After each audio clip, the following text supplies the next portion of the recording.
Astaghfirullah. Bismillahirrahmanirrahim. Assalamualaikum warahmatullahi wabarakatuh. Alhamdulillah wassalatu wassalamu ala rasulillah wa ala alihi wa sahbihi wa mawalah wa la hawla wa la quwata illa billahi wa ba'd. Alhamdulillah, di pagi hari ini kembali kita bisa duduk untuk berthalabul ilmi, dan pembahasan di pagi hari ini kita akan membahas pelajaran-pelajaran berharga khususnya untuk keluarga, diambil dari faedah-faedah yang terdapat dalam surah At-Tahrim.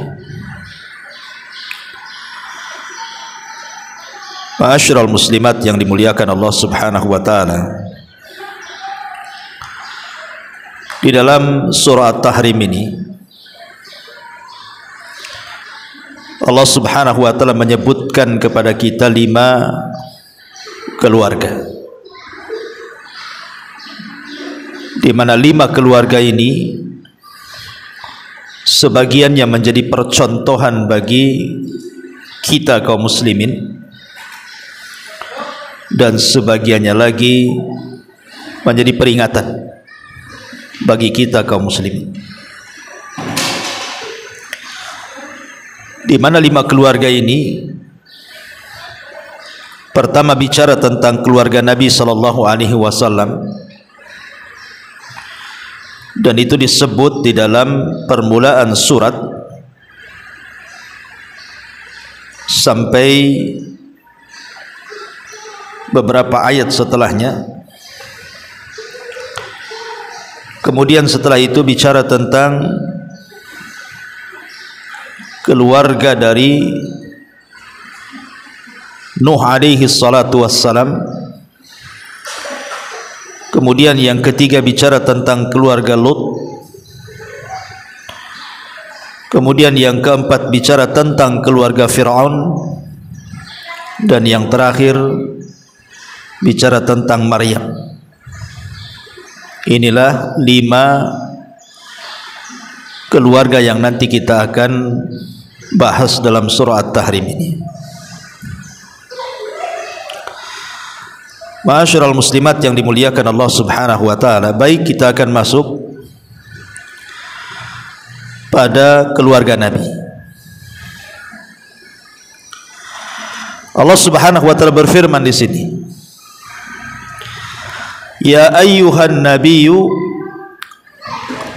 lima tuharrimu ma ahallallahu laka tabtaghi mardata azwaji wallahu ghafurur rahim. Wahai Nabi, mengapa engkau haramkan apa yang dihalalkan Allah bagimu? Engkau ingin menyenangkan hati-hati istrimu, dan Allah Maha Pengampun lagi Maha Penyayang. Qad faradallahu lakum tahillata aymanikum wallahu maulakum wa huwal alimul hakim. Sungguh Allah telah mewajibkan kepadamu membebaskan diri dari sumpahmu, dan Allah adalah pelindung dirimu, dan Dia Maha mengetahui lagi Maha bijaksana. Wa idh asarra an-nabiyyu ila ba'di azwajihi haditha falamma nabba'at bihi wa adharahu Allahu alaihi arrafa ba'dahu wa a'rada an ba'din falamma nabbaha bihi qalat man anba'aka hadha qala nabba'ani al-alimul khabir. Dan ingatlah ketika secara rahasia Nabi membicarakan suatu peristiwa kepada salah seorang istrinya, lalu dia menceritakan peristiwa itu kepada yang lainnya. dan Allah memberitahukan peristiwa itu kepada nabinya. Lalu nabinya memberitahukan kepada istrinya sebagian dan menyembunyikan sebagian lainnya. Maka ketika dia atau nabi memberitahukan pembicaraan itu kepada istrinya, ia bertanya, siapa yang telah memberitahukan hal ini kepadamu? Maka nabi menjawab, yang memberitahukan kepadaku adalah Allah yang maha mengetahui lagi maha meneliti. In tatuba ilallah faqad sagat qulubukuma. Jika kamu berdua bertobat kepada Allah, maka sungguh hati kamu berdua telah condong untuk menerima kebenaran. Wa in tadhahara alaihi fa innallaha huwa maulahu wa jibril wa salihul mu'minin wal malaikatu ba'da dzalika zahir. Dan jika kamu berdua saling membantu menyusahkan nabinya, maka sungguh Allah menjadikan pelindungnya dan juga Jibril dan orang-orang yang baik yang beriman, dan setelah itu malaikat-malaikat adalah penolongnya. Asa rabbuhu in talaqakunna an yubdilahu azwajan khairan minkunna muslimatin mu'minatin qanitatin taibatin abidatin saihatin thayyibatin wa abkara. Jika dia nabi menceraikan kamu, boleh jadi Allah akan memberi ganti kepadanya dengan istri-istri yang lebih baik dari kalian, perempuan-perempuan yang patuh, yang beriman, yang taat, yang bertobat, yang beribadah, yang berpuasa. Boleh jadi seorang janda ataupun perawan. Inilah 5 ayat pertama dalam surah At-Tahrim berbicara tentang keluarga Nabi. Taib, sedikit kita jelaskan asbab nuzulnya dulu. Jadi asbab nuzul surah At-Tahrim ini ada 2 kisah. Kisah yang pertama itu disebutkan bahwa Nabi SAW suatu ketika berada di giliran Zainab bintu di giliran Hafsah bintu Umar radhiyallahu an. Jadi Nabi sedang menggilir Hafsah. Tiba-tiba kemudian Hafsah ini ada keperluan ingin menemui ayahnya Umar bin Khattab radhiyallahu an.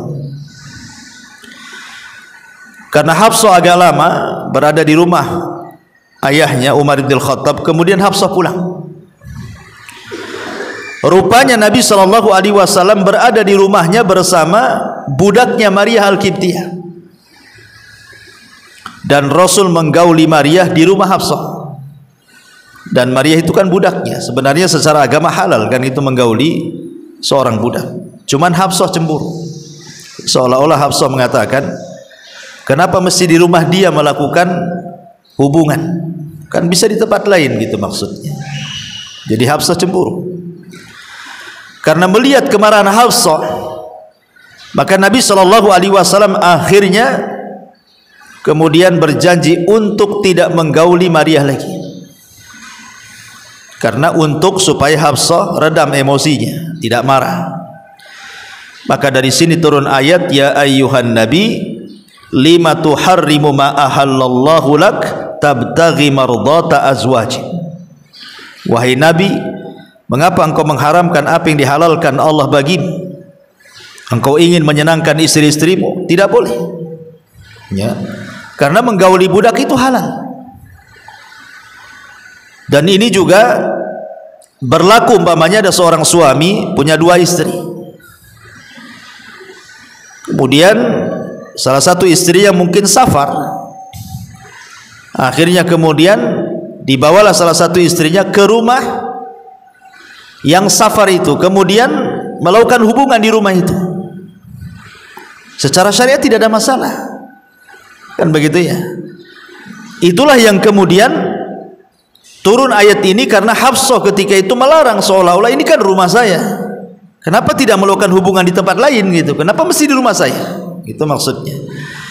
Makanya Rasul bersumpah untuk tidak menggauli Maria, tapi sumpahnya salah. Kenapa? Karena mengharamkan yang dihalalkan Allah. Tidak ada masalah. Masalahnya di segi mana kan itu? hanya untuk menyenangkan istri kemudian melanggar agama, kan tidak boleh. Maka turun ayat ini. Ini satu kisah. Kisah yang kedua, kita tahu bahwa Hafsah dengan Aisyah radhiyallahu anha itu termasuk dekat. Jadi istri-istri Nabi juga ada kubu-kubuan tuh. Ada kubu Aisyah dengan Hafsah gitu ya. Ada kubu siapa gitu ya. Jadi yang paling dekat itu hubungan Aisyah dengan Hafsah itu dekat sekali. Terkadang keduanya saling mengalah. Jadi terkadang giliran Rasul di rumah Hafsah, kata Hafsah ke rumah Aisyah saja.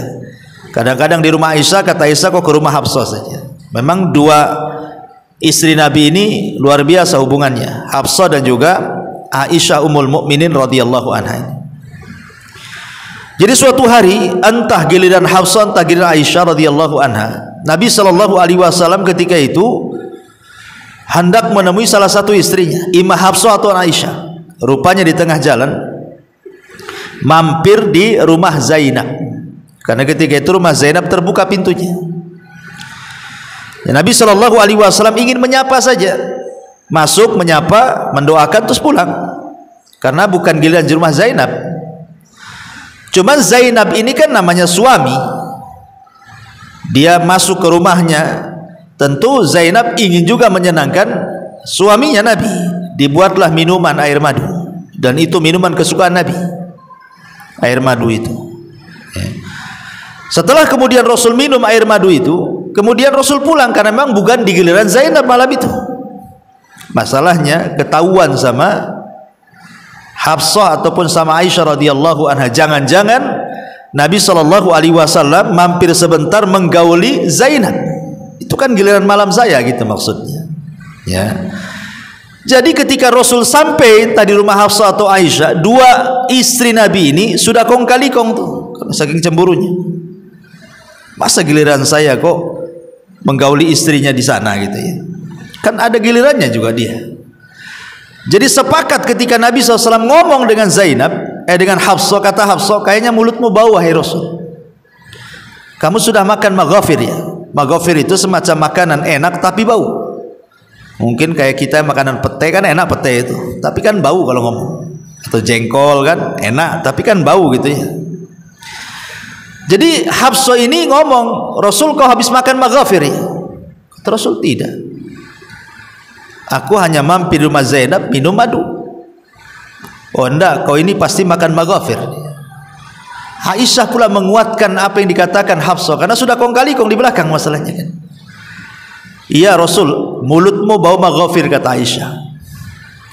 Rasul bingung lah, bahasa kita nggak ada maghafir. Kenapa? Cuman karena yang ngomong dua orang berarti benar. Kalau yang ngomong satu orang kan nggak benar. Jadi karena yang ngomong dua orang, terpaksalah Nabi berdusta. Akhirnya Rasul mengatakan, tidak, aku tidak makan maghafir, aku hanya minum madu. Tapi kalau lantaran minum madu kalian tidak suka dengan bau itu, maka demi Allah aku tidak akan minum selamanya. Hanya untuk menyenangkan istri-istrinya kan itu. Turun ayat, ya ayyuhan nabi lima tuharrimu ma ahallallahu lak tabtaghi mardata azwaji. Wahai Nabi, mengapa engkau mengharamkan apa yang dihalalkan Allah? Madu itu halal, kenapa kau haramkan? Apakah engkau haramkan hanya karena ingin menyenangkan istrimu? Tidak boleh. Yang Allah halalkan tetap halal sampai kiamat, yang Allah haramkan tetap haram sampai kiamat. Tidak boleh menghalalkan sesuatu yang haram atau sebaliknya hanya karena mencari keridhaan manusia. Tidak boleh. Halal halal, haram haram. Dari sini menunjukkan apa? Nabi SAW itu sayang dengan istri-istrinya. Cuman kan terkadang ada seorang suami ini lantaran kepicu oleh seorang istri yang tadinya baik jadi gak baik. Lihat Nabi, karena terpicu oleh istrinya akhirnya mengharamkan yang Allah halalkan. Hati-hati bu, jangan suka mancing-mancing suami itu. Suami itu baik, kalau ibu pancing-pancing bisa jadi jahat ya. Tolonglah bang, masa kita pakai motor terus? Pakailah mobil yang jelek-jelek pun tak apalah. Kata suaminya, tak ada duit deh, ya carilah terserah. Akhirnya ngerampok dia kan. Yang penting beli mobil. Ini bahaya nih. Korupsi di kantornya. Nah, ini kadang-kadang pengaruh seorang istri itu seperti itu, mudah untuk menguasai dan mempengaruhi suaminya. Hati-hati Bu, jangan suka mempengaruhi yang negatif. Karena seorang wanita kalau sudah mempengaruhi itu lebih hebat dibandingkan seorang suami mempengaruhi istri. Ya. Dan ini juga di sini menunjukkan apa Bu? Tentang tidak boleh seseorang itu cemburu berlebihan. Di sini kan ada kecemburuan berlebihan namanya seorang istri itu. Makanya disebutkan bahwa Nabi Shallallahu Alaihi Wasallam pernah mengatakan, Inna minal ghirah ma yuhibbullahu wa minha ma yubghidullahu. Cemburu itu ada yang dicintai Allah, ada juga yang dibenci Allah. Allati yuhibbullaha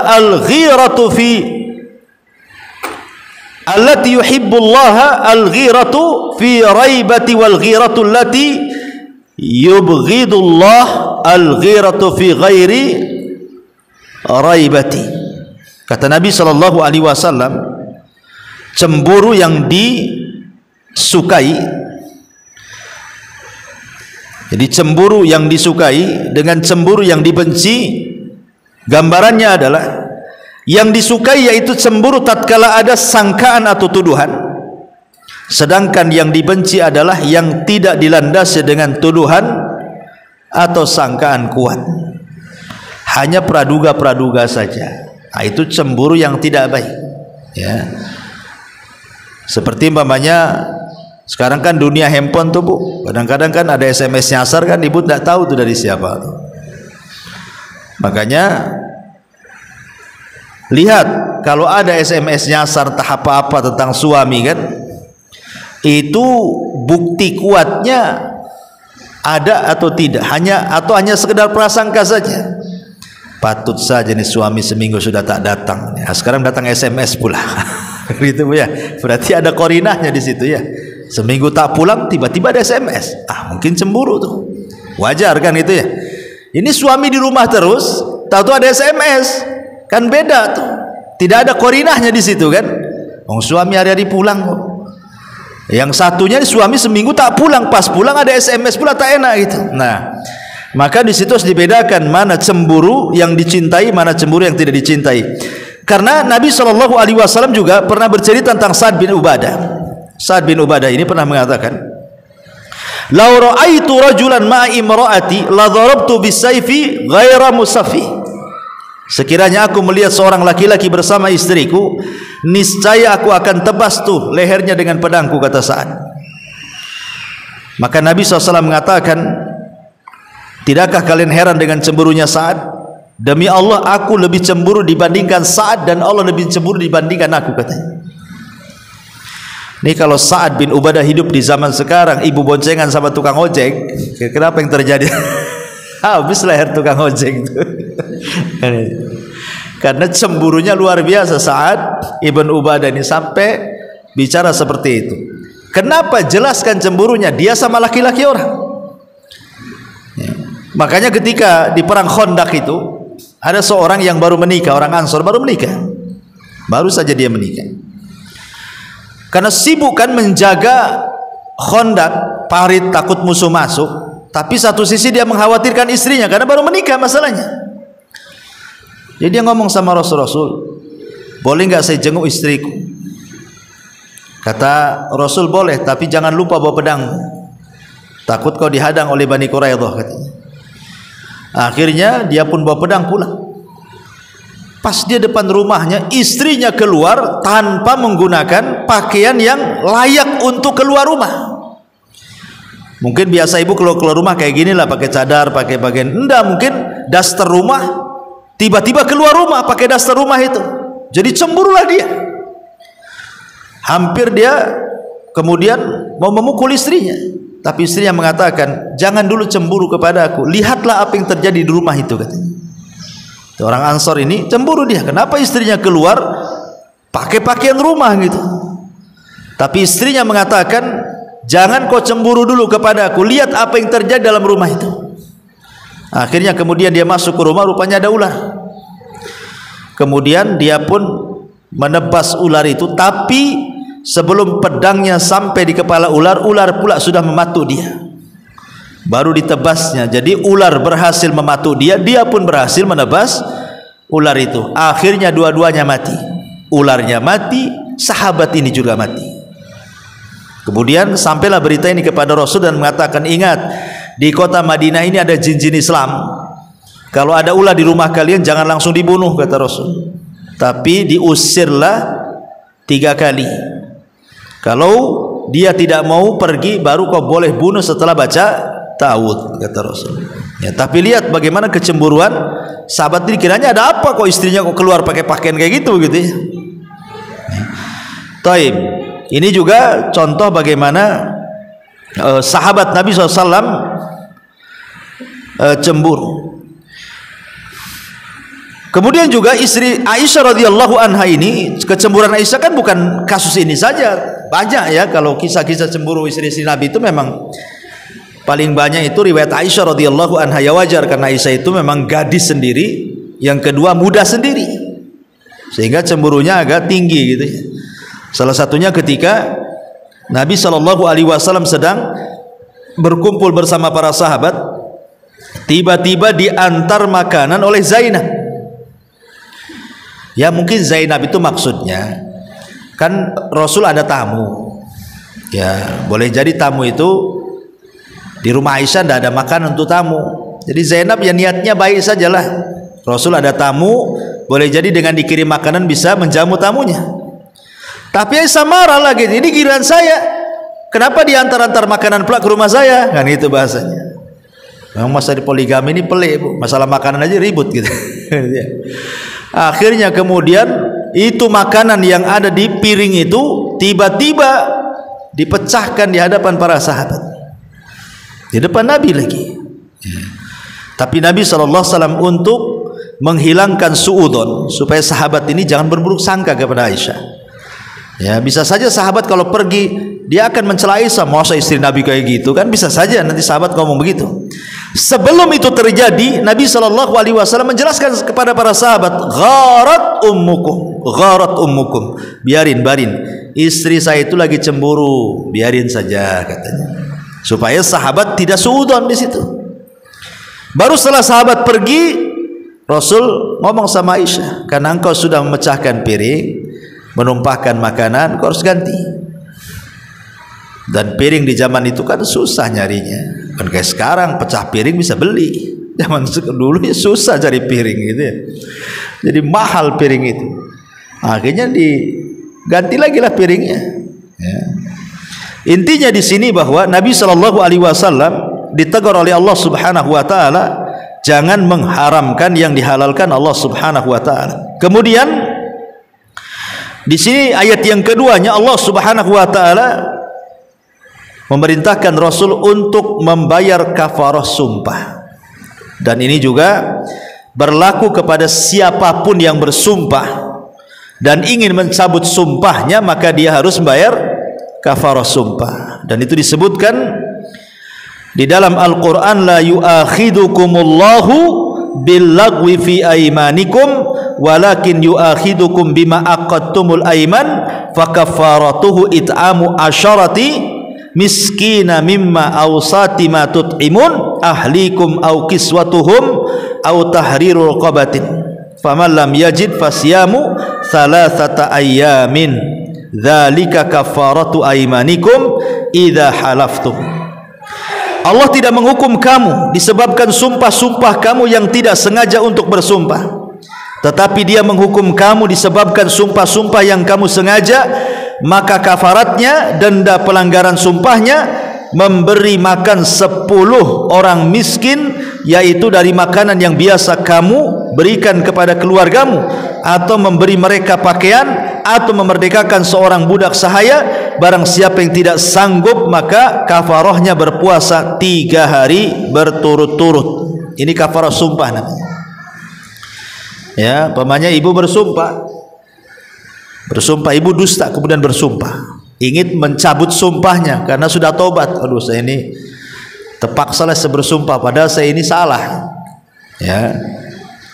Namanya ada orang mencuri, ketahuan. Kemudian bersumpah, kamu nyuri? Tidak, demi Allah saya tidak nyuri.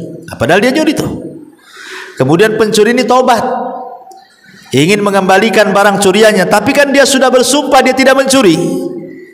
Akhirnya dia tobat, oh ini salah saya ini betul mencuri. Takut dia dengan Allah. Maka cara melepaskan dari sumpah, memberi makan 10 fakir miskin, atau memberi pakaian 10 fakir miskin, atau memerdekakan seorang budak. Kalau tidak sanggup maka puasa 3 hari. Nah, ini juga berlaku kepada orang yang bernazar nih. Kalau bernazar tidak sanggup, demi Allah kalau saya sembuh dari penyakit, saya akan beli sapi dan saya akan sembelih dan saya akan berikan kepada fuqara wal masakin. Sudah sembuh tak sanggup beli sapi, ya, berarti dia harus bayar kafarah sumpah itu, karena sudah bersumpah. Nazar kan sumpah.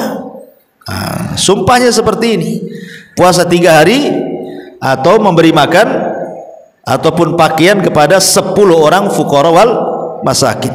Nah, ini juga masuk dalam kategori ini. Kemudian pada ayat ketiganya Allah mengatakan, wa id asarra an-nabiyyu ila ba'di azwajihi haditha. Dan ingatlah ketika secara rahasia Nabi membicarakan sesuatu peristiwa kepada salah seorang istrinya, maksudnya Hafsah. Falamma amba'at bihi wa adkharahu ilaihi wa adkharahu Allahu alaihi. Lalu dia menceritakan peristiwa ini kepada Aisyah, dan Allah memberitahu peristiwa itu kepada Nabi. Jadi Nabi ini ngomong sama Hafsah pula disampaikan kepada Aisyah. Padahal ini pembicaraan rahasia, tidak boleh yang tahu kecuali Nabi dengan Hafsah saja. Hafsah pula cerita sama Aisyah. Akhirnya ceritanya Hafsah kepada Aisyah itu diketahui Nabi lewat Jibril. Dikasih tahu bahwa Hafsah sudah menceritakan apa yang kau ceritakan kepada dia, dia ceritakan pula kepada Aisyah. Ya. Makanya di sini mengatakan falamma naba'at bihi wa adkharahu Allahu alaihi arrafa ba'dahu wa arada an ba'dih. Lalu dia menceritakan peristiwa itu kepada Aisyah dan Allah memberitahukan peristiwa itu kepada Nabi. Lalu Nabi memberitahukan kepada Hafsah sebagian dan menyembunyikan sebagian yang lainnya. Ini kelembutan Nabi. Hafsah, kamu ngomong yang sama Aisyah begini. Tapi Rasul tidak menceritakan secara detail. Padahal Rasul tahu apa yang dibicarakan Hafsah kepada Aisyah itu. Tapi Rasul ingin menjaga perasaan istrinya. Yang penting cukuplah Hafsah tahu bahwa Nabi sudah tahu, begitu maksudnya. Akhirnya kemudian Hafsah heran, siapa yang memberitahu kamu wahai Rasul bahwa aku cerita kepada Aisyah gitu ya? Maka Rasul mengatakan nabba'aniyal alimul khabir, telah memberitahu kepadaku Allah yang maha mengetahui dan maha teliti. Dari sini seorang wanita, seorang istri harus pandai-pandai merahasiakan rahasia. Tidak boleh. Terutama sering saya katakan, dulu pernah saya jelaskan, ada beberapa perkara yang tidak boleh diceritakan kepada siapapun. Tidak boleh diceritakan kepada siapapun. Salah satunya urusan rumah tangga. Tidak boleh. Walaupun antar madu, ini kan antar madu sebenarnya kan. Aisyah istri Nabi, Hafsah juga istri Nabi. Tetapi tetap disalahkan, tidak boleh. Artinya bahwa rumah tangga dengan Hafsah, ya cukuplah rumah tangga dengan Hafsah. Aisyah jangan tahu. Sebagaimana Rasul punya rahasia dengan Aisyah, yang lain juga jangan tahu, gitu maksudnya. Kalau sesama madu saja tidak boleh, ya bagaimana pula dengan orang yang tidak ada hubungan dengan suami? Ibu menceritakan suami di luar sana, menceritakan ekonominya, walaupun sama mertua, tidak boleh Bu, walaupun sama mertua. Atau ibu pulang ke rumah orang tua, ceritakan pula suami, aduh suami payah nih Bu katanya. Kenapa? Tak tahu nih, bulanannya nggak naik-naik segitu saja. Jangan Bu ya, jangan diceritakan mau bulanannya sekian-sekian, itu rahasia ibu dengan suami. Kenapa? Karena terkadang orang tua Bu yang tadinya senang ketemu dengan ibu, ketika ibu menceritakan kesusahan dengan suami, jadi tidak suka dia, akhirnya sedih. Ya kan? Berarti ibu mendolimi orang tua namanya. ketemu senang-senang, habis cerita orang tua sedih, kepikiran jadinya. Banyak orang-orang yang kemudian kepikiran akhirnya meninggal gara-gara kepikiran anak. Ya, orang tua itu banyak yang sakit kemudian meninggal itu gara-gara kepikiran anaknya. Makanya kenapa Nabi Yusuf alaihi salatu wassalam ketika memboyong semua keluarganya dari Palestina ke Mesir, kan sudah kumpul tuh 11 saudaranya, termasuk 10 saudaranya yang menyakiti dia, yang memasukkan dia ke dalam sumur itu. Nabi Ayub kan bertanya, Nabi Yakub bertanya kepada Yusuf, maksudnya tolong ceritakan bagaimana kau bisa menjadi seperti sekarang, jadi Perdana Menteri di Mesir gitu. Yusuf tidak menceritakan secara detail. Kalau Yusuf mau menceritakan secara detail, tentu akan menyinggung perbuatan saudaranya kan. Oh dulu waktu saudara-saudara saya yang 10 orang ini, dia ngajak main ketika usiaku 10 tahun, dialah yang mencemplungkan aku ke sumur. Habis itu datang pedagang, kemudian aku diambil, dijual ke, mungkin perasaan bapaknya akan sakit hati lah kepada anak-anak yang lain kan itu. Apalagi sekarang Yusuf sudah berbuat baik kepada dia dan mereka. Tapi Yusuf tidak menceritakan soal itu. Yusuf menjaga perasaan Yakub dan hanya menceritakan soal penjara, kemudian soal takwil mimpi, kemudian raja memilih dia menjadi Perdana Menteri Keuangan. Itu saja. Dia tidak diceritakan dari awal. Lah faedahnya kata para ulama, ketika Yusuf tidak menyinggung perbuatan saudara-saudaranya kepadanya, menunjukkan bagaimana Yusuf memberikan tarbiyah kepada seorang anak. Jangan sekali-kali menceritakan sesuatu yang buat sedih orang tua. Salah satunya apa? Biasanya orang tua sedih kalau anak menceritakan keluarga dia. Itu kebanyakan tuh. Ya. Ibu datang ke rumah orang tua ibu menceritakan kondisi ekonomi keluarga, itu jadi sedih orang tua tuh. Pandailah berdusta dengan orang tua sebagaimana orang tua pandai berdusta dengan anaknya. Ibu sakit, tidak nak, sehat, padahal sakit dia. Besoknya dia meninggal, baru stres anaknya, ya kan? Karena orang tua itu pandai berbohong tuh kemananya. Masa anak tak pandai berbohong sama orang tuanya? Gimana anak dengan suamimu? Baik-baik saja, alhamdulillah. Padahal hari-hari perang dunia. Biar orang tua tidak kepikiran gitu maksudnya. Ya. Nah ini yang kemudian diajarkan, jangan sampai apalagi urusan ranjang, lebih tidak boleh lagi diceritakan kepada orang. Ya, ini juga diantara nasihat daripada surah At-Tahrim ayat ke-3. Kemudian ayat yang keempatnya, in tatuba ilallah faqad sagat qulubukum wa in tadhahara alaihi fa innallaha huwa maulakum wa jibril wa salihul mu'minin wal malaikatu ba'da dzalika zahir. Jika kalian berdua, Hafsah dan Aisyah, mau bertobat, maka sungguh hati kalian berdua telah condong untuk menerima kebenaran. Kalau kalian tobat dan mau tobat, alhamdulillah, berarti kalian telah menempuh jalan yang benar. Tetapi wa in tadhahara alaihi, kalau kalian berdua bersepakat, bersekongkol untuk menjatuhkan aku, kata Nabi, fa innallaha huwa maulahu, ingat, Allah yang akan menjadi pelindungku, Jibril yang akan menjadi pelindungku, orang-orang yang beriman yang akan jadi pelindungku. Kalian berdua ini siapa? Dari sini menunjukkan bahwa tidak boleh seseorang itu menyakiti Nabi, hatta istri-istrinya, karena ini sudah menyakiti Nabi, kong kali kong kan, bersepakat keburukan untuk mencelakakan Nabi.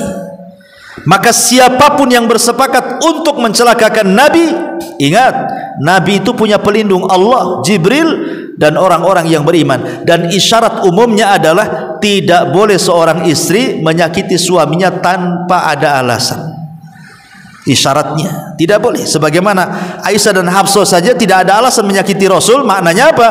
Kita selaku orang yang beriman juga terkena ayat ini. Ibu-ibu tidak boleh menyakiti hati suami tanpa alasan. Ya. Contoh mamanya mengatakan, bang, ceraikan saya aja bang, katanya. Kata suaminya, kenapa? Ya, pokoknya saya tidak suka lah. Nah, itu kan alasannya jelas lah kalau minta cerai, bu. Sebab kalau minta cerai tidak ada alasan, kata Nabi SAW, siapapun wanitanya yang meminta cerai kepada suaminya tanpa alasan, maka wanita itu tidak akan mencium bau surga. Ingat, siapapun wanitanya meminta cerai kepada suaminya khulu tanpa ada alasan yang benar, maka sama dengan ibu tidak masuk ke dalam sorga. Bau sorga aja nggak kecium. Bahkan wanita itu sudah dilaknat Allah Subhanahu wa ta'ala. Kecuali ada alasan jelas, Ustaz, suami saya tidak mau sholat, ya saya kepengen suami saya ini sholat. Nah, jelaskan itu ya. Karena orang yang meninggalkan sholat bisa kufur. Berarti seolah-olah ibu merasa kalau kufur berarti saya hari-hari bersama orang kufur, kan itu. Ada alasan jelas. Itu pun kalau bersabar jauh lebih baik. Kalau bersabar jauh lebih baik. Nanti kita contohkan bagaimana di sini kesabaran Nuh dan Lut, seorang nabi. Istrinya kufur kepada keduanya, tapi tidak diceraikan oleh Nuh. Tidak diceraikan oleh Lut. Padahal istrinya sudah jelas-jelas kufur itu, berkhianat kepada keduanya, kan? Tetapi Nuh dan Lut tidak menceraikan. Begitu juga sebaliknya nanti kita lihat keluarga Fir'aun, di mana Asya bintu Muzahim bertahan, dia tidak minta cerai kepada Fir'aun, kan? Dia bertahan dengan keimanannya. Maka kalau bersabar jauh lebih baik lagi. Nah, di sini ada isyarat tentang taubat, ya, tentang taubatan nasuha. Jadi kalau memang seorang istri itu sudah berbuat salah kepada suami, maka bertobatlah dengan taubatan nasuha. Taib.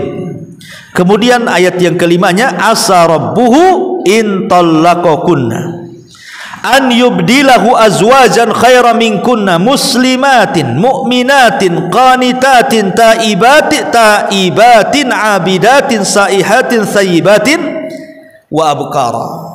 Kemudian di sini Allah menyebutkan tentang sifat-sifat wanita muslimah yang bagus. Jika Nabi menceraikan kamu, boleh jadi Tuhan akan memberikan ganti kepadanya dengan istri-istri yang lebih baik. Kemudian dicontohkan sifat-sifatnya.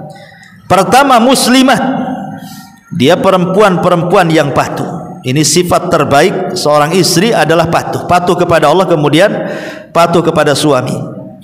Kemudian mukminat, yang beriman, menjaga ibadahnya kepada Allah Subhanahu wa ta'ala, yang beriman kepada Allah dan juga Rasulnya. Kemudian khanitat, yang taat. Kemudian taibat, yang mudah bertobat. Kemudian abidat, yang mudah beribadah. Kemudian saihat, yang mudah berpuasa. Kemudian thayyibati wa abkar, bisa janda bisa perawan. Artinya ma'asyiral muslimat yang dimuliakan Allah Azza wa Jal, jangan merasa bahwa kalau suami itu berpisah dengan ibu, nanti suami tidak mendapatkan yang jauh lebih baik daripada ibu. Salah. Boleh jadi Allah bisa memberikan yang jauh lebih baik daripada ibu, ya, kalau itu alasan perceraiannya itu tidak jelas, gitu kan. Nah, ini juga harus paham. Baru setelah itu, setelah Rasulullah menceritakan keluarga Nabi, baru Allah menceritakan umumnya keluarga manusia kaum muslimin. Ya ayyuhalladzina amanu qu anfusakum wa ahlikum nara waquduhan nas wal hijarah 'alaiha malaikatun ghiladun shidadun la ya'sunallah ma amarahum wa yaf'aluna ma yu'marun. Wahai orang-orang yang beriman, jagalah dirimu dan keluargamu dari api neraka yang bahan bakarnya adalah manusia dan batu, penjaganya malaikat-malaikat yang kasar dan keras, yang tidak durhaka kepada Allah terhadap apa yang Dia perintahkan kepada mereka, dan selalu mengerjakan apa yang Allah perintahkan kepada mereka. Jadi setelah Allah menceritakan keluarga Nabi, baru menceritakan umumnya keluarga Islam. Jadi tugas keluarga itu, baik suami ataupun istri, jaga diri kalian wahai para suami, wahai istri. Kemudian keluarga kalian wahai para suami, wahai para istri. Artinya suami juga harus menjaga dari api neraka, setelah itu ngajak istrinya, atau sebaliknya, ya. Karena kan terkadang Allah Subhanahu wa ta'ala memilihkan jodoh, ada mungkin istrinya jauh lebih pandai agama dibandingkan suaminya, atau sebaliknya suaminya jauh lebih pandai agamanya dibandingkan istrinya. Kan mesti dalam keluarga kan seperti itu. Ada suaminya dia hijrah duluan, istrinya belum. Ada sebaliknya, istrinya hijrah pula duluan, suaminya belum. Atau suaminya jauh lebih cerdas agamanya dibandingkan istrinya, atau sebaliknya. Maka sama-sama terkhitab dengan ayat ini, ya, wahai orang-orang yang beriman, baik laki-laki atau perempuan, jaga diri kalian. Jaga diri kalian, baru jaga keluarga kalian. Jadi istri yang lebih pandai agamanya, jaga agamanya, ajak suaminya juga untuk seperti dia. Ataupun suaminya lebih cerdas agamanya, jaga agama suami, ajak istrinya untuk seperti dia. Makanya Rasul mengatakan, semoga Allah merahmati seorang laki-laki yang ketika melihat istrinya tertidur di malam hari, kemudian mengambil air diperciki wajahnya, kemudian diajak solat malam, kan itu. Atau sebaliknya, kata Rasul, semoga Allah merahmati seorang wanita, seorang istri yang membangunkan suaminya, kalau tidak mau bangun diciprati wajahnya dengan air, kemudian diajak solat berdua. Artinya di sini kan kewajibannya tetap dua-duanya di sini. Imma istri mengingatkan suami, atau sebaliknya suami mengingatkan istri, gitu maksudnya. Di sini kalimatku anfusakum wa ahlikum nar. Setelah itu baru Allah Subhanahu wa taala berbicara tentang 4 keluarga di zaman dulu, di zaman sebelum Nabi sallallahu alaihi wasallam. Baik, Allah Subhanahu wa taala berfirman dalam ayat ke-10-nya, "Dharaballahu mathalan lilladzina kafaru imra'ata Nuhin wa imra'ata Lut kanata tahta abdaini min ibadina salihaini fakhanatahuma falam yughniya anhuma minallahi syai'ah wa qila dkhulan nara ma'ad dakhilin." Allah membuat perumpamaan bagi orang-orang kafir, istri Nuh dan istri Lut. Keduanya berada di bawah pengawasan 2 hamba yang saleh di antara hamba-hamba kami. Lalu kedua istri itu berkhianat kepada keduanya, maksudnya kepada Nuh dan juga Lut. Tetapi kedua suaminya tidak dapat membantu mereka sedikit pun dari siksa Allah. Dan dikatakan kepada kedua istri itu, masuklah kalian ke dalam neraka bersama orang-orang yang masuk neraka. Taib, di sini Allah Subhanahu wa taala mencontohkan 2 wanita yang harus dihindari sifat-sifatnya oleh ibu. Pertama istri Nuh, yang kedua istri Lut. Keduanya berkhianat kepada suaminya. Tapi kata Abdullah bin Abbas radhiyallahu anhuma, berkhianat di sini bukan selingkuh, tidak. Mustahil seorang istri Nabi selingkuh, tidak. Bukan perselingkuhan. Yang dimaksud khianat di sini adalah adapun istrinya Lut, kenapa berkhianat dengan Lut? Karena istri Nuh itu dan istri Lut itu dua-duanya jadi mata-mata. Ya. Istri Nuh juga mata-mata, istri Lut juga mata-mata, dua-duanya jadi mata-mata. Mata-mata siapa? Mata-mata orang kafir untuk mengawasi suaminya. Coba bayangkan. Jadi kalau ada orang yang beriman yang hendak masuk Islam datang kepada Nuh, kan orang-orang ini takut ketahuan kaumnya, sehingga terkadang sembunyi-sembunyi. Kalau ingin belajar kepada Nuh itu sembunyi-sembunyi. Ya. Lah orang yang ingin masuk Islam ini di zaman Nuh alaihi salatu wasalam, kemudian sembunyi-sembunyi di rumah Nuh gitu ya, nanti ketahuan istrinya. Lah istrinya ini ngelaporkan kepada kaumnya bahwa si anu beriman kepada suami saya, katanya. Akhirnya ketahuan, marah kan. Nanti kalau udah ketahuan, nanti dijauhin dah. Terkadang dihina, dicaci, dimaki dan disiksa. Ini pengkhianatan istrinya Nuh ini, menjadi mata-mata orang kafir. Siapapun yang beriman kepada Nuh secara rahasia dikasih tahu. Bahkan sebelum orang mengatakan suaminya gila, dia dulu yang mengatakan gila. Jadi kalau ada turun wahyu, orang lain belum mengatakan gila, dia dulu mengatakan gila sama suaminya. Ah, itulah istrinya Nuh. Dia jadi mata-mata orang kafir. Adapun istrinya Lut, dia juga sama, jadi mata-mata kaum Sodom. Jadi kalau ada tamu yang sembunyi-sembunyi datang dari jauh menemui Lut alaihi salatu wassalam, maka istrinya Lut ini ngasih tahu sama preman-preman pasar itu, di rumahnya ada laki-laki. Karena mereka sudah kong kali kong, kalau ada tamu yang datang ke rumah Lut, apalagi dia laki-laki tampan, kau cukup membakar sebuah kayu bakar, nanti asapnya membumbung ke langit, itu pertanda bahwa di rumahmu ada tamu laki-laki. Nanti kamu dapat imbalan. Akhirnya jadi mata-mata. Kalau setiap ada tamu dia pura-pura nyalain Nyalain ini karena sebab kalau pergi ngasih tahu kan ketahuan. Jadi pakai kayu bakar aja dibakar, nampak ada asap ngepul berarti ada tamu di rumah Lut tuh. Maka nanti kaum Sodom datang kemudian akan menyakiti tamu-tamu Lut itu. Lihat bagaimana pengkhianatan kedua wanita ini kepada suaminya. Dari sini kalau istrinya Nuh dia tidak sabar dengan agama. Kalau istrinya Lut tidak sabar dengan akhlak. Ya. Berarti yang harus ibu jaga dari peristiwa ini as-sabatu fid din was-sabatu fil akhlak. Ya, faedahnya apa? Kuatkan agama ibu, kuatkan akhlak ibu. Dari dua kisah ini. Karena istrinya Nuh melenceng dalam agama. Kalau istrinya Lut melenceng dalam akhlak. Ya, disuruh tamu-tamunya diculik kemudian disodomi, sama-sama laki-laki kan itu. Kan akhlak namanya. Tapi kalau istrinya Nuh ini agama, dia memberitahu orang-orang yang beriman. Maka bekal dalam keluarga itu adalah akhlak dan agama. Makanya Nabi SAW mengatakan, "Idza ja'akum man tardawna dinahu wa khuluquhu fazawwijuhu." Kalau ada yang meminang putrimu sementara laki-laki ini bagus agamanya, bagus akhlaknya, kawinkan. Kenapa? Kalau tidak hancur keluarga anakmu nanti. Dari sini Rasul mensyaratkan apa? Agama dan akhlak. Ya, diambil dari peristiwa ini. Yang ibu harus pahami, agama dan akhlak tidak bisa dipisahkan. Kadang ada ibu itu rajin sholat, sholatnya rajin, masya Allah. Puasanya rajin, luar biasa. Baca Qurannya, zikirnya, hadir di majelis, taklim juga rajin. Tapi lisan ibu itu galak sama suami. Lebih tajam daripada pisau dapur. Tapi nggak adalah pisau dapur itu rata-rata nggak tajam kan Bu?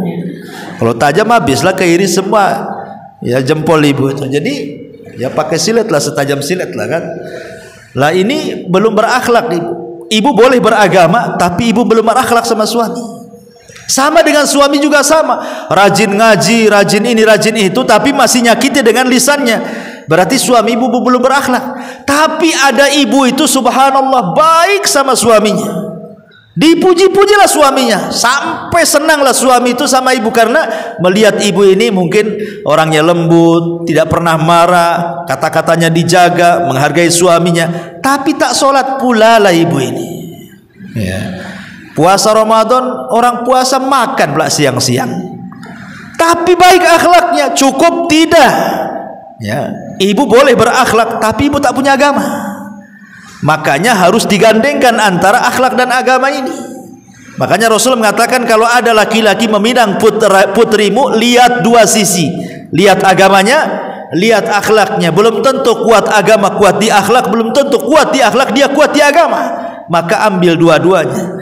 Karena penyimpangan istrinya Nuh di agama, kalau penyimpangan istrinya Lut di akhlak. Makanya ini yang harus dipahami, bahwa istiqomahlah dalam agama dan juga dalam akhlak. Ya, penting. Ya. Taib. Kemudian Allah Subhanahu wa taala mengatakan di sini kepada kedua istri Nuh dan Lut ini, waqilat khulan nar ma'ad dakhilin. Dari sini tidak ada hubungan kekerabatan walaupun dengan Nabi sekalipun dia istri Nabi, kalau dia orang jahat tetap masuk neraka. Artinya kedekatan dengan seorang nabi bahkan nasab sekalipun tidak bisa menolong pada hari kiamat. Ini istrinya nabi loh, tidak bisa ditolong. Tetap saja kalau masuk neraka ya neraka. Karena Allah yang mengatakan kepada Nabi SAW, innaka la tahdi man ahbabta walakinallaha yahdi man yasha. Hai Muhammad, engkau tidak bisa memberikan hidayah kepada orang yang kau cintai. Karena hidayah itu hanya milik Allah. Ketika Rasul sedih dengan kematian Abu Talib dan meminta kepada untuk diampuni dosa-dosanya, malah Allah turunkan ayat makana lin nabi an yastaghfiru lil musyrikin walau kanu ulil qurba. Tidak layak bagi seorang nabi untuk memintakan ampun kepada orang musyrik walaupun mereka keluarga dekat. Ya.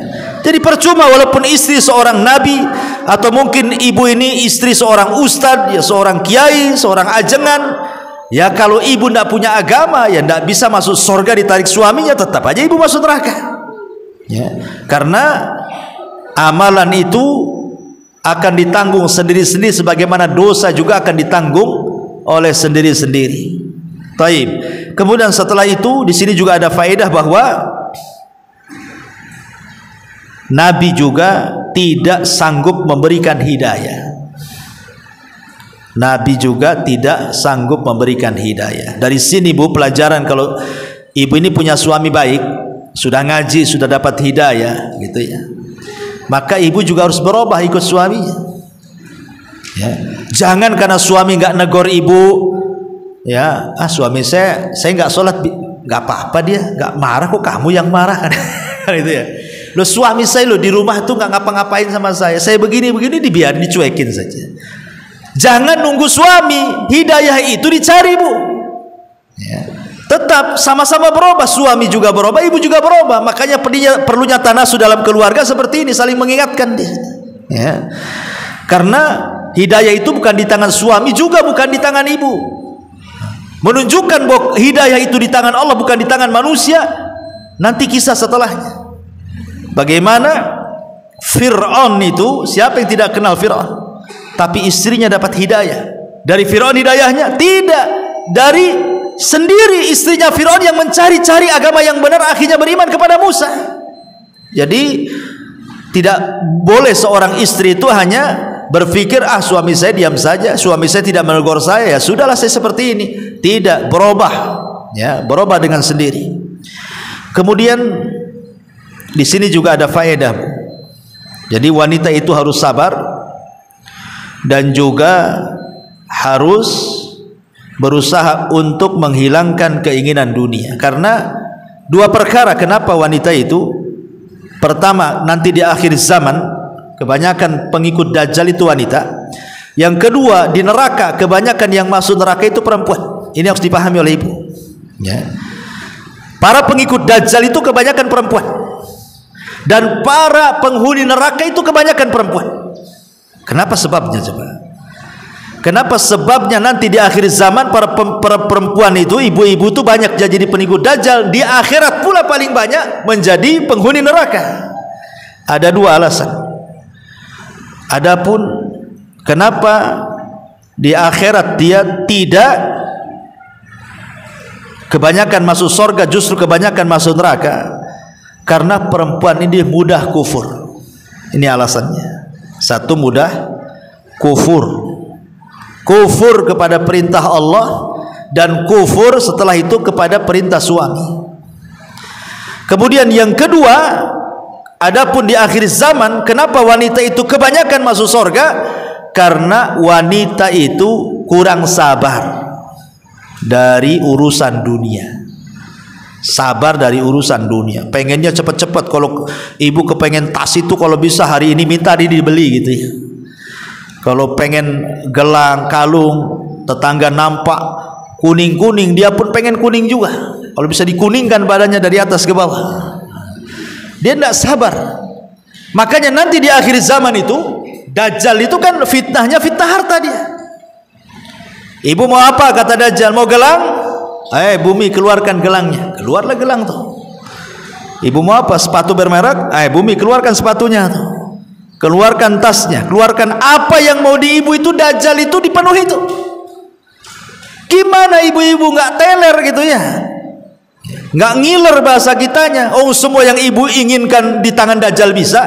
Mau pakaian bagus, mau tas bagus, mau apa saja, ngomong sama Dajjal, tiba-tiba ada di hadapan. Ya kebanyakan pengikut Dajjal lah. Ngapain saya ikut suami saya, katanya. Minta tas nggak dikasih, minta sama Dajjal dikasih, bagus ikut Dajjal gitu kan. Nah ini kan masalah Bu. Karena tidak sabar dengan dunia. Tidak sabar dengan dunia, hati-hati. Jadi pengikut Dajjal. Kalau hari ini ibu tidak sabar dengan dunia, kalau ketemu Dajjal, saya yakin Bu 100% ibu jadi pengikutnya tuh. Ya. Enggak Ustadz, saya sudah ngaji di sini. Enggak, tetap aja walaupun udah ngaji tetap ikut Dajjal Bu. Enggak sabar ya. Yang kedua, kufur.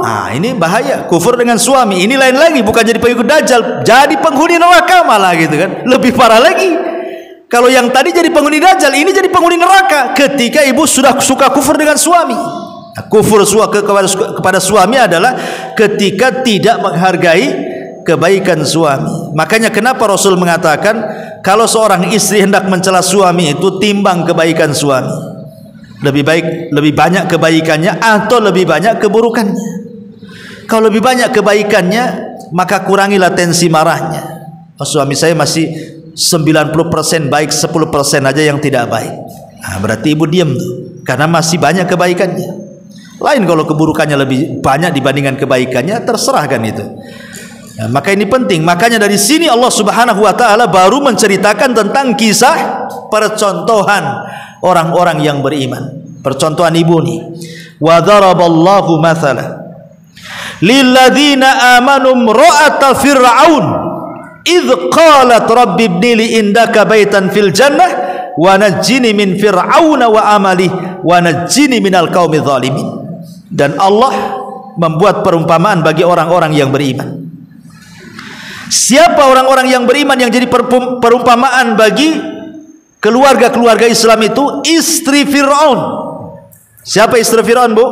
Asiyah bintu Muzahim, yang disebutkan dalam hadis Nabi SAW, kamula minar rijali kathirun walam yakmul minan nisa illa arba'ah. Laki-laki sempurna di dunia banyak, tapi wanita sempurna itu sedikit, hanya ada 4 orang saja. Kemudian Rasul menyebutkan urutan pertama Asiyah bintu Muzahim, urutan kedua Maryam bintu Imran, urutan ketiga Khadijah bintu Huwailid, urutan terakhir Fatimah bintu Rasulullah. Kemudian Rasul tak lupa dengan Aisyah dan mengatakan adapun Aisyah dengan wanita satu dunia seperti makanan tharid yang paling enak di antara makanan yang tidak enak. Ya. Berarti di sini ada 5. Asiyah, Maryam, Khadijah, Fatimah, Aisyah. Ya, radhiyallahu anhu. Adapun Asiyah bintu Muzahim. Asiyah bintu Muzahim ini sebagaimana, ini kebalikan daripada istri Nuh dan istri Lut. Kalau istri Nuh ini dia menghabarkan orang-orang yang beriman kepada Nuh kepada orang kafir, kalau Asiyah menyembunyikan sebaliknya.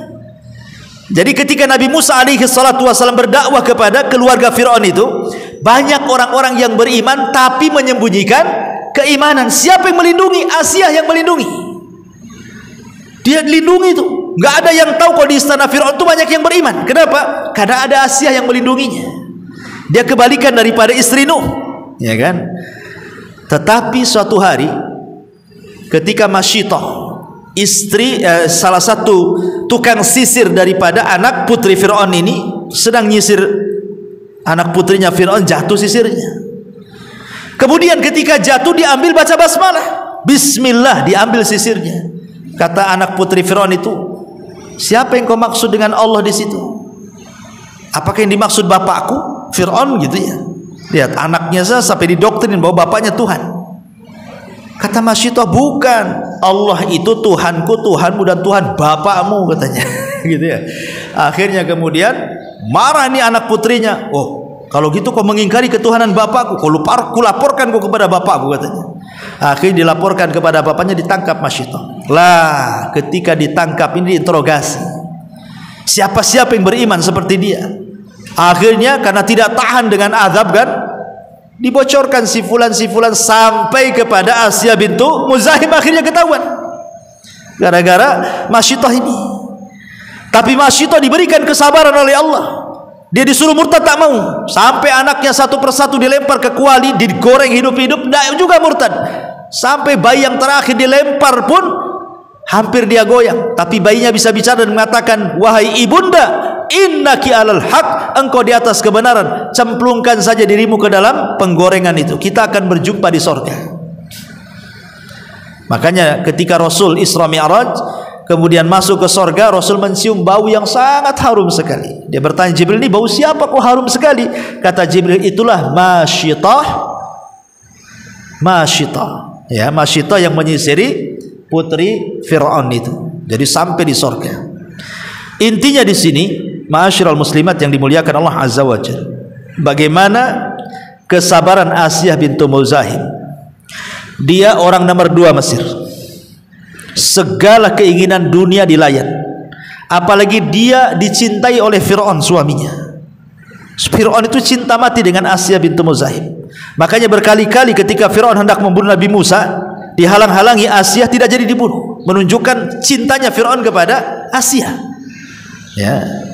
Tetapi Asia diberikan kemewahan luar biasa di Mesir, orang nomor 2 ratunya Mesir gitu ya. Tapi dia mengorbankan dunia hanya untuk beriman kepada Musa, anak angkatnya. Dia korbankan dunia. Dari sini ada faedah apa? Sabar menghadapi dunia. Ya kan? Masyito saja lihat apa namanya, Asia bintu Muzahim. Dia sudah nikmat di atas nikmat. Coba, apapun yang ia minta disediakan, dayang-dayang di mana-mana, dihargai, dihormati, hidup di lingkungan istana. Tapi dia rela diazab Fir'aun sampai mati hanya gara-gara mempertahankan agamanya. Luar biasa. Kalau di zaman sekarang tidak, ya, dia tidak bisa mempertahankan agamanya dan siap pindah agama asal ada uang, ada rumah, ada mobil, ada tas, ada emas, macam-macam. Siap saya berpindah, sediakan saja rumahnya. Kapan kamu minta murtad, saya murtad. Nah, itu zaman sekarang tuh. Kan itu ya. Ya, disuruh murtad sama suaminya, murtad dia. Ya, kan di Batam banyak orang-orang murtad. Kenapa? Karena tidak sabar dengan dunia. Kalau sabar dengan dunia seperti Masyito, tidak akan seperti yang dialami siapa? Ummu Sulaim ketika datang Abu Talha, orangnya ganteng, orangnya gagah, orangnya kaya, terpandang, mau melamar kepada Ummu Sulaim. Kata Ummu Sulaim, gadis mana yang menolak dirimu hai Abu Talha? Ya, tidak ada yang pantas menolakmu. Kau ganteng, kau gagah, kau kaya, kau dihormati. Masalahnya aku menolakmu cuma satu, karena engkau menyembah batu. Coba kau nyembah Allah, katanya. Aku mau. Akan mantap tuh. Tidak bergeming dengan harta namanya. Ya, ini juga pelajaran bahwa seorang istri harus bersabar dengan dunia. Ya, karena biasanya buruknya akhlak seorang istri kepada suami itu karena tidak sabar dengan dunia. Biasanya meminta sesuatu, kepengen kalau bisa suaminya juga mengadakan permintaannya kan, pengen itu kalau bisa langsung dibelikan, pengen ini kalau bisa langsung dibelikan. Kadang-kadang yang dibelikan itu bukan kebutuhan vital dalam keluarga sebenarnya. Nanti sudah dibeli bosan juga tuh. Suaminya setengah mati cari uang itu untuk beli tas, tidak pernah dipakai juga sama dia. Jadi amarah awalnya saja pengen punya, sudah punya dibiarkan saja. Nah, ini juga masalah ya. Jadi ini juga pelajaran bagi wanita-wanita muslimah. Tirulah Asia bintu Muzahim, bersabar dengan dunia.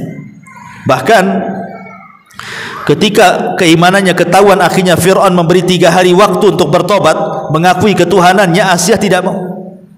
Maka Fir'aun membawa Asia ke atas bukit, kemudian diikat di atas bukit, dipanaskan dengan terik matahari, tidak diberi minum, tidak diberi makan, sampai lemas.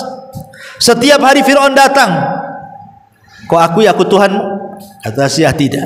Besoknya datang lagi, kau akui aku Tuhanmu? Terus 3 hari sampai lemas, gak makan gak minum. Tapi Asia subhanallah, dia merasakan kelezatan. Persis seperti perkataan Bilal ketika dia sudah masuk Islam, kemudian Islam sudah tersebar di masa Amirul Mukminin Umar bin Khattab. Ada seorang sahabat bertanya kepada Bilal, ya Bilal, bagaimana kau bisa tahan disiksa oleh orang-orang Quraisy itu sampai yang mukul itu berhenti mukul kalau sudah capek memukul dirimu? Bagaimana kau bisa tahan? Maka Bilal mengatakan, karena aku gandengkan antara nikmat iman dengan sakitnya azab, katanya. Aku gandengkan tuh, rupanya lezatnya iman lebih tinggi dibandingkan sakitnya azab, makanya aku tidak merasakan, katanya. Nah, ini lihat, ketika nikmatnya iman itu mendominasi daripada azab, nah, seperti istrinya Fir'aun ini gak terasa dia. Mau disiksa hari-hari ya, dia nikmati, tersenyum terus. Ya. Sampai akhirnya ketika Fir'aun sudah putus asa, dilempar dia dari ketinggian tuh, dari atas bukit. Lah ketika hendak dilempar itulah dia berdoa, dan doanya diabadikan di dalam Al-Quran. Rabbibnili indaka baitan fil jannah wa najjini min fir'auna wa amali wa najjini minal qaumi zalimin. Ya Allah, gak apa-apa aku mati di jalanmu, tapi tolong bangunkan untukku di sisimu sebuah istana di sorga. Bangunkan untukku di sisimu sebuah istana di sorga, dan selamatkan aku dari Fir'aun, maksudnya di kekufurannya dan juga perbuatannya, dan selamatkan aku dari orang-orang zalim itu. Akhirnya sebelum dia mati, Allah perlihatkan sorga di hadapannya. Jadi keinginannya Allah penuhi. Sebelum mati diperlihatkan istananya. Kemudian dia baru mati. Lihat bagaimana wanita nomor 1 dari kalangan wanita di Mesir setelah Fir'aun harus mati seperti ini hanya gara-gara membela agama. Dan itu sebuah percontohan bahwa satu, perlunya istiqomah dalam agama, yang kedua perlu sabar dari dunia. Nah, itu bekal yang penting dari pelajaran istri Fir'aun. Kemudian yang terakhir ayat 12-nya, wa Maryama binta Imran allati ahsanat farjaha wa nafakhna fihi min ruhina wa saddaqat bi kalimati rabbiha wa kutubihi wa kanat minal qanitin. Dan Maryam putri Imran yang memelihara kehormatannya, maka kami tiupkan kepada rahimnya sebagian dari roh ciptaan kami, dan dia membenarkan kalimat-kalimat Tuhannya dan kitab-kitabnya, dan dia termasuk orang-orang yang taat. Maryam percontohan wanita terbaik dunia. Bagaimana tidak? Maryam itu dihina dan dicaci maki kehormatannya. Dia wanita yang suci. Siapa yang lebih suci daripada Maryam di dunia ini? Dia tidak pernah keluar dari mihrabnya, Bu. Sujud, ruku, ibadah, kalau bahasa kitanya baca Quran, zikir, ngaji saja. Tiba-tiba Allah uji dengan kehamilan. Kemudian orang membicarakan soal dia, tapi Maryam diam.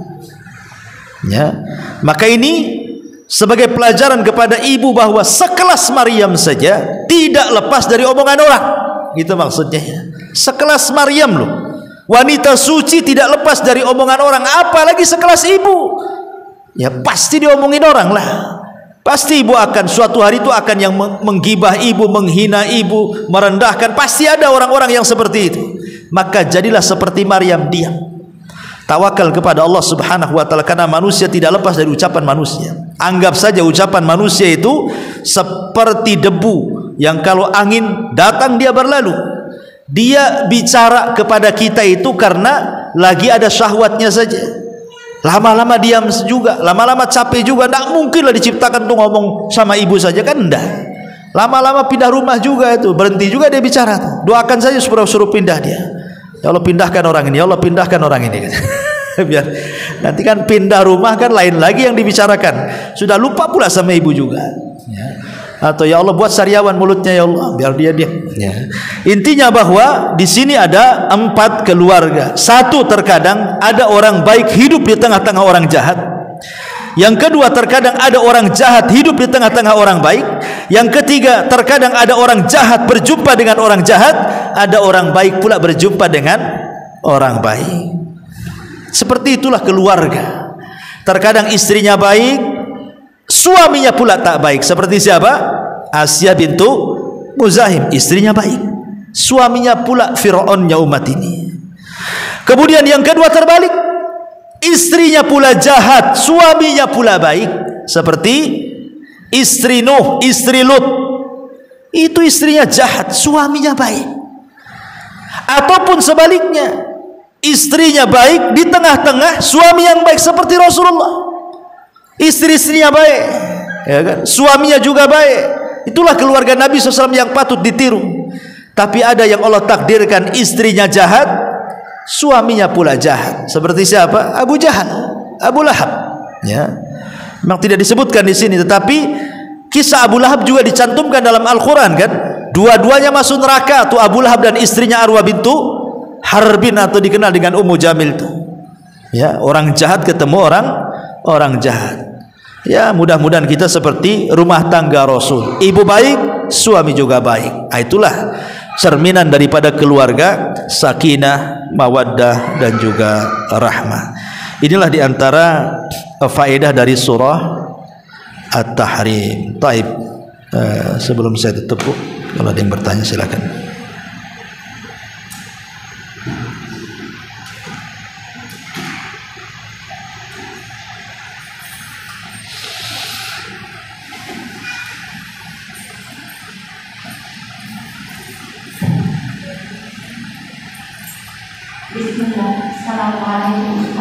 Waalaikumsalam warahmatullahi wabarakatuh. Alhamdulillah, kajian kali ini sungguh menyentuh di hati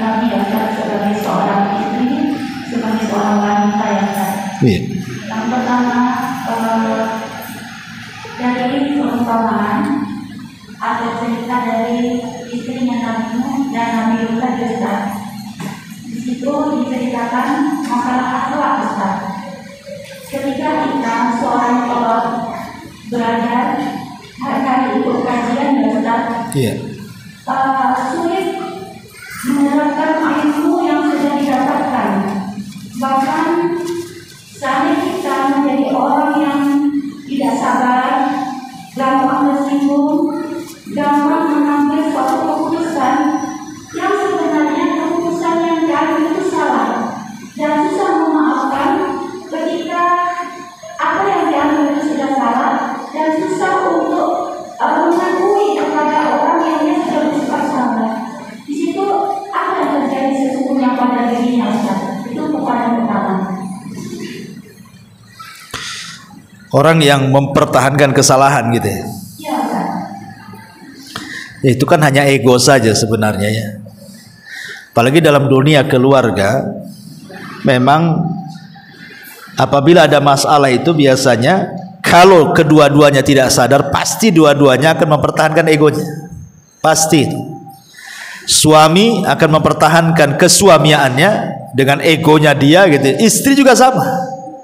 Kalau bertengkar itu pasti itu. Makanya kenapa kemudian di sana hendaklah seorang suami mengurangi akalnya dan ikut perasaan sedikit, hendaklah seorang istri menghilangkan perasaannya pakai akalnya sedikit biar imbang. Nah gitu ya.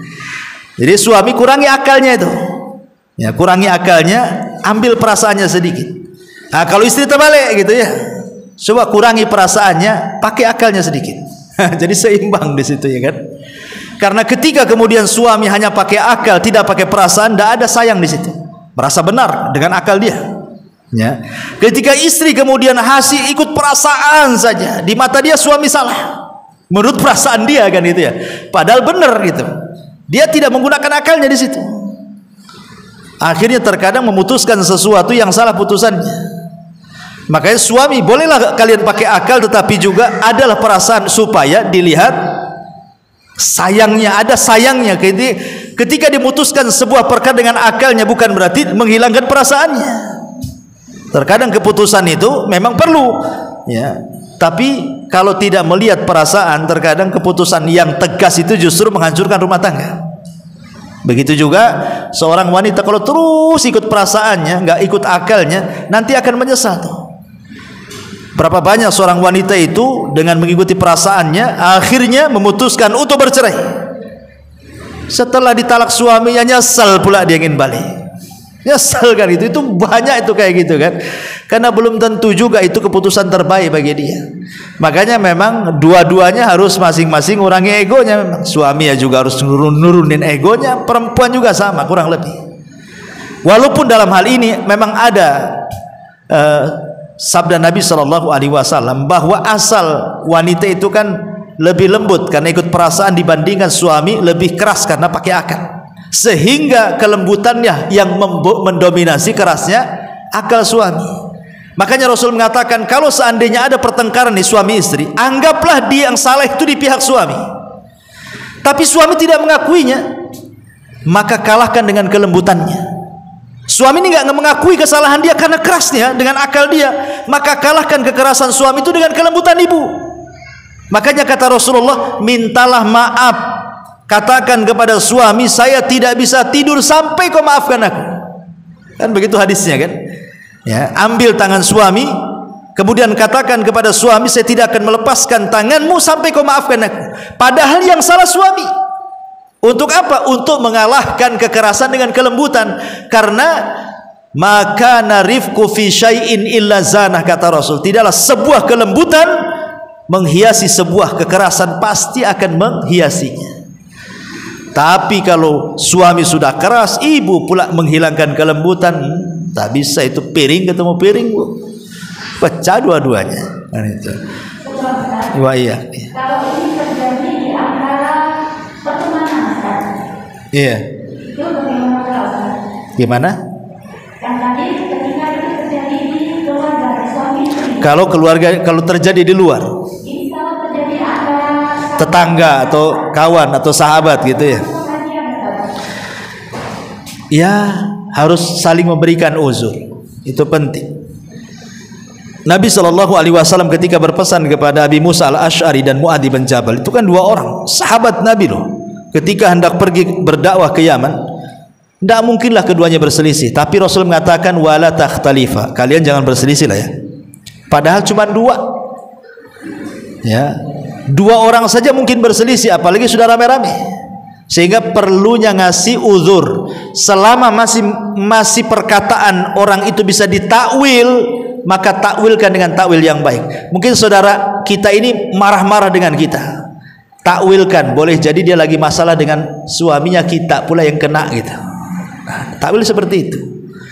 Mungkin lagi emosi dia, mungkin lagi ada urusan dengan suaminya itu, dia muntahkan pula di sini gitu.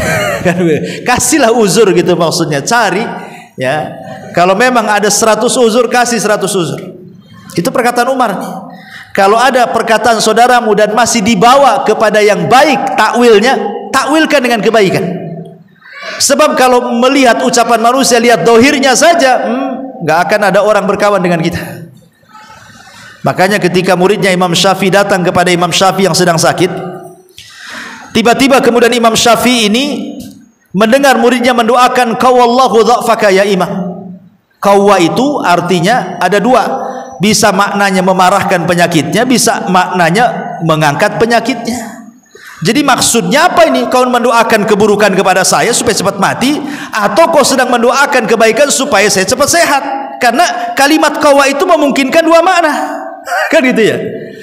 Qawallahu dha'faka ya imam. Semoga Allah menguatkan penyakitmu. Jadi kata Imam Syafi'i, apa maksudnya menguatkan penyakit? Maksudnya menguatkan supaya aku cepat mati, atau menguatkan maksudnya supaya penyakitnya hilang? Kan itu ya. Kata muridnya, oh enggak, bukan itu maksud saya wahai imam. Maksud saya semoga Allah menyembuhkan penyakitmu, kata Imam Syafi'i. Walaupun engkau ini memaknai yang kedua, ya, aku yakin kau tidak bermaksud seperti itu. Kata Imam Syafi'i, aku yakin kau tidak bermaksud seperti itu. Padahal jelas-jelas itu kalimatnya kan ya.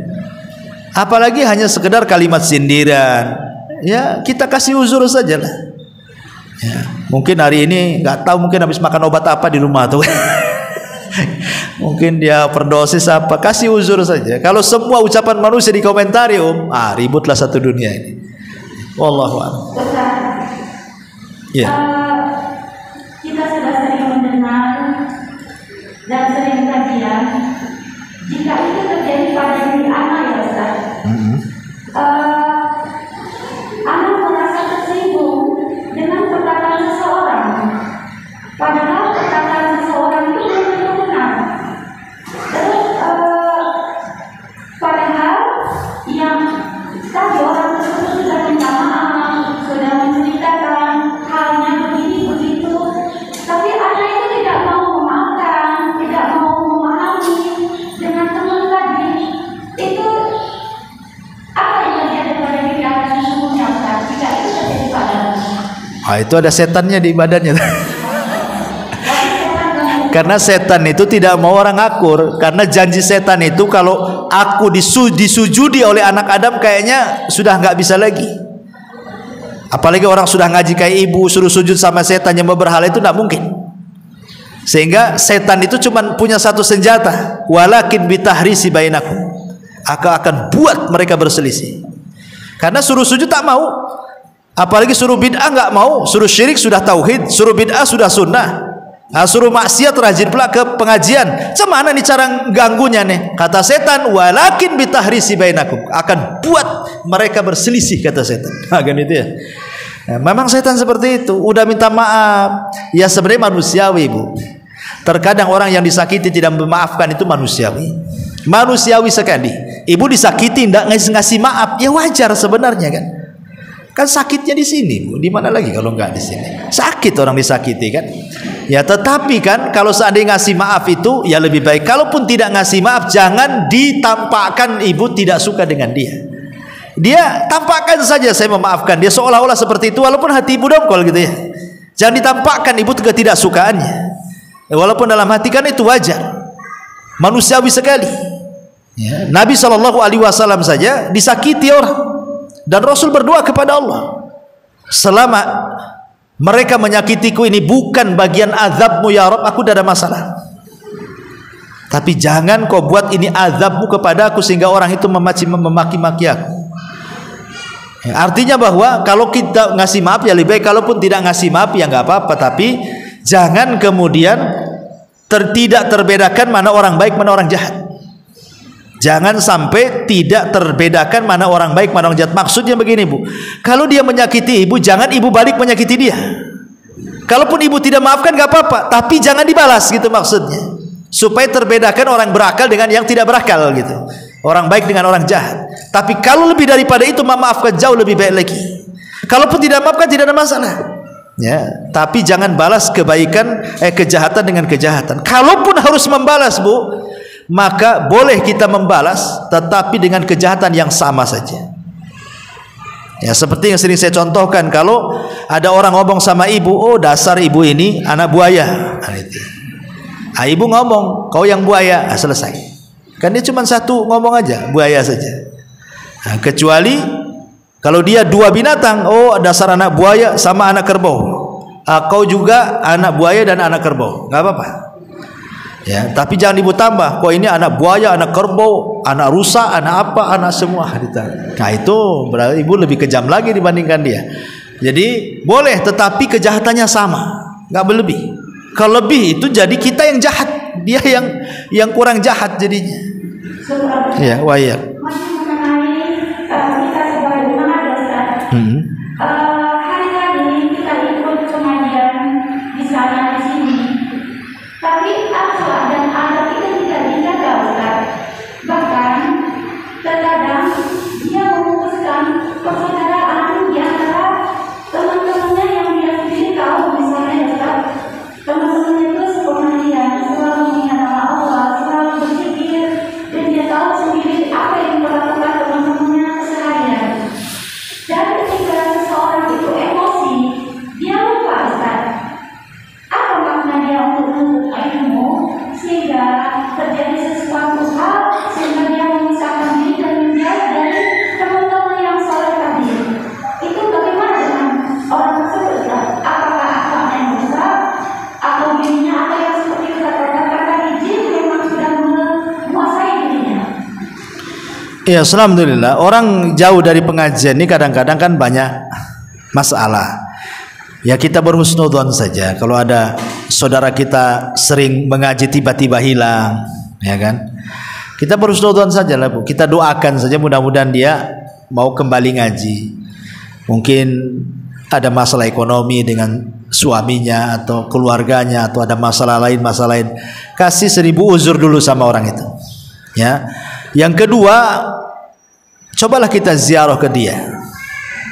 Jadi biar kita tahu alasannya apa. Kalau memang ada benang kusut bisa ditarik, ya alhamdulillah, sampai kita tahu masalahnya. Iya. Iya, maksudnya begini, saya satu-satu dulu. Ya, sampai kemudian tahu masalahnya apa, ya. Baru kemudian kita urai. Kalau memang masalahnya hanya masalah, kan kadang-kadang ada orang itu dia tidak suka hadir di pengajian bukan karena pengajiannya, bukan karena tempatnya, tapi karena ada si fulana. Saya tidak suka melihat dia. Coba dia nggak ada, saya hadir. Kalau dia ada, saya malas hadir. Karena ada orang yang seperti itu. Dia hadir itu nengok-nengok dulu, ada nggak si Anu? Oh ada, malas saya dengan si Anu katanya. Ada nggak hari ini? Nggak ada. Oh dia yang datang. Ya. Kemudian ketika dia yang datang, si Anunya juga, oh dia datang, malas lah ada dia. Kan itu ya. Ada orang gara-gara satu orang akhirnya majelis taklimnya yang ditinggalkan. Ya, tapi ada juga yang satu majelis seperti yang ibu katakan tadi, dia masih hadir. Ya. Tapi terkadang ada masalah dengan kawannya, entah masalah, dibedakanlah masalahnya apa. Kalau masalah-masalah dunia, masalah-masalah dunia dengan masalah-masalah agama ini beda. Kalau hanya masalah dunia gara-gara mungkin saingan apa di luar sana, itu selesaikanlah. Ya, urusan dia kan. Tapi kalau sudah masalah agama ini bahaya. Ada masalah apa kalau masalah agama? Ya, sementara sama-sama satu pengajian kok bermasalah. Satu ustadznya juga ngaji sama dia, kitab yang dikaji juga sama, Quran yang dikaji juga sama, hadis yang dikaji. Kenapa berselisih? Ada masalah apa? Kecuali karena jeleknya hati saja tuh. Kalau hatinya baik kan tidak mungkin dia seperti itu. Tapi kalau urusan dunia ya mungkin juga. Mungkin saingan di Facebook jualannya sama-sama jualan bawang kan, nggak tahu juga gitu ya. Atau sama-sama jualan apa gitu ya, tersaingi ya. Dan itu pun tidak bagus juga kan gitu, berselisih gara-gara dunia. Tidak lebih mulia. Ya, jadi sebenarnya perselisihan itu sebenarnya adalah benangnya itu bisa ditarik kalau masih satu pengajian. Yang beda itu kalau sudah berbeda pengajian dan menyesatkan satu yang lainnya, itu yang jadi masalah. Akan sulit ketemu. Kenapa nggak ngaji di sana? Malas di sana. Ya, ustadznya sesat katanya. Itu susah tuh. Kalau sudah nyesatin. Tapi kalau masih satu pengajian, kenapa nggak bersatu? Hati-hatinya gitu ya. Wallahu a'lam. Ya, saya kira cukup Om. Saya ada kajian masalahnya di Marbella habis duhur ini. Subhanakallahumma bihamdika asyhadu an la ilaha illa anta astaghfiruka wa atubu ilaik. Allah taala. Assalamualaikum warahmatullahi